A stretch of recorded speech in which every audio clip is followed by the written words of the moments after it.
Hello দর্শক বন্ধুরা, কেমন আছেন আপনারা? সবাই আশা করছি বেশ ভালো আছেন। ঢালিউড সুপারস্টার শাকিব খান নিজের কাজের ব্যস্ততার মাঝেও ছেলেকে সময় দেওয়ার চেষ্টা করেন। সম্প্রতি ছেলে জয়ের একটি মজার কাণ্ড নিয়ে ভক্তদের মধ্যে উত্তেজনার ঝড় বইছে। শাকিব নিজেই জানিয়েছেন, জয়ের এমন কাণ্ড দেখে তিনি এতটাই অবাক হয়েছেন যে কিছুক্ষণ কথা বলতেও পারছিলেন না তিনি। ঘটনার শুরু শাকিব খানের বাসায়। শাকিব কাজ শেষে বাসায় ফেরার পর দেখেন জয় লিভিং রুমের মধ্যে চেয়ারগুলো উল্টে রেখে নিজের তৈরি বাস স্ট্যান্ড বানিয়েছে। চেয়ারের পিছনে কাগজে বাসের নাম্বার এবং বিরতিবিহীন সেবা লিখে সেগুলো একটি বাস সার্ভিসের মতো সাজিয়ে রেখেছে। জয় নিজের খেলনা গাড়িগুলোর লাইনে বসিয়ে জোরে জোরে ঘোষণা করছিল, পঞ্চগড় গাড়ি ছাড়বে, সব টিকিট এখনই কাটবো আমরা। এই দৃশ্য দেখে শাকিব খান অবাক হয়ে যান।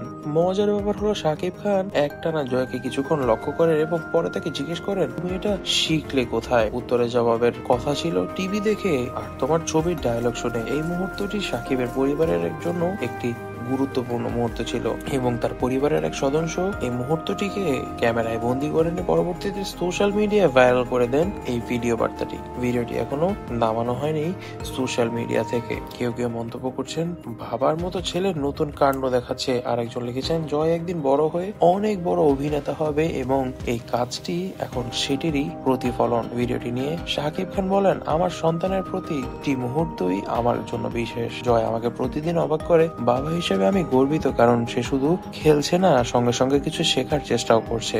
জয়ের কাণ্ড থেকে শাকিবের ফ্যান বেজও আবেগপ্রবণ হয়ে উঠেছে। এক ভক্ত লিখেছে, এত ছোট বয়সী জয়ের কাণ্ড প্রমাণ করে যে সে শক্তিশালী মানুষ হিসেবে গড়ে উঠবে এবং তার ভাবনা চিন্তা থাকবে অনেক উপরে। তবে এই বিষয়ে জনগণ আপনারা কি মনে করছেন? আপনারাও কি জয়ের এবং শাকিবের সাথে এগ্রি করেন? যদি এগ্রি করে থাকেন তাহলে কিন্তু অবশ্যই আমাদেরকে কমেন্ট বক্সে কমেন্ট করে দিবেন এবং অবশ্যই আমাদের ভিডিওটি শেয়ার করে দিবেন। ধন্যবাদ। আমাদের চ্যানেলটি সাবস্ক্রাইব না করে চ্যানেলটি সাবস্ক্রাইব করে দিন। ধন্যবাদ।